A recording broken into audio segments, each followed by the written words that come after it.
Hey YouTube. So, what happens when you hit roadkill with your RV and your Lippert jack gets bent? Well, something like this happens. You put it down, it gets stuck, and then you end up driving forward on it so you can break it off, otherwise you'll still be at the campground. So today, I'm going to replace that and the entire unit up under there that you can probably just barely see with a brand new one. Woo woo. Tools for this job are a 3/16 Allen, which will go in these plugs right here, because on this side I do need them where they are, and the one on the other side, which is also broken, they have to be swapped. A 3/4 inch wrench, a 3/4 inch socket, a 9/16 socket, 3/4 inch socket, 9/16 socket, and then a 9/16 wrench as well, which is right here. And there's 6 bolts that attach it to the frame, and then on the Tiffin there's a third bolt that is underneath for a brace that goes between the 2 front jacks. I'll show you that in a second. Alright, so I've bent the mud flap up under so it's out of the way, because it tried to break my face a couple times, and I don't need to be any uglier. And there's all the bolts on the jack we're going to take out. The top 6 are the bigger ones, the bottom 2 are the 9/16. The top ones are the, I think, 3/4. Anyway, I'm going to hit them with the impact, see if I can get them off. I'm leaving the lines attached for now, hoping that I can bring the jack down and then unconnect the lines. I'm not going to film this because this is just done with my phone. I'm not a professional YouTuber, so wait and see. Okay, the 2 bottom 9/16 are off. They're laying right here. And the next one are the 3/4, and hopefully they won't be any harder than that was. Okay, fasteners are out. Took about 5 minutes, and a minor amount of cussing.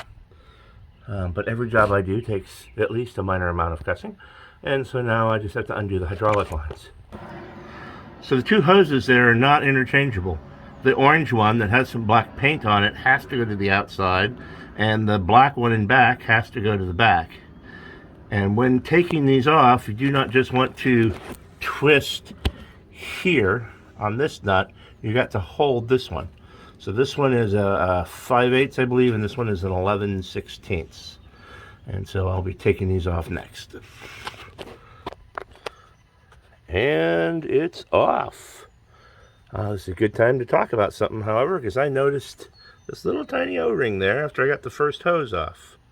And come up here and look at this from the top, you'll see that the O-ring is missing from this one, and not this one. Now these fittings have to be taken off and put on the new jack, but it's important to make sure you get all the parts back on, and take your time. Also important to note that there was still some pressure in these lines, even though I didn't expect there to be, and so there's a little bit of oil all over here now. When I cracked the first line, it kind of squirted, not with a whole lot of pressure, but there was still some. I don't know if it's because of the way they were broken off, or if there's always a little bit of pressure. I guess we'll see when we get to the other side, although there shouldn't be now that the pressure's been relieved from the system. Who knows? So take a 5/8, crack the fittings loose. Now I'll just simply unscrew these, and then unscrew the red caps on the new jack and place these on. See, these come off, and the washer is right there on these, as well as the aluminum crush washer, if you can see it. So be very careful not to lose that stuff. Okay, the fittings are installed. O-rings are inside there, and there's also O-rings inside here. These need to be tight, but you don't need to gorilla it, because there are O-rings, you don't want to destroy them. If you have them too loose, you can always tighten them up. You just hold here and tighten that. Again, you don't want to spin that. When I put this back in, I am going to put nuts and bolts on these 2 top ones, and just slide the nuts in, the bolts in on the other 3.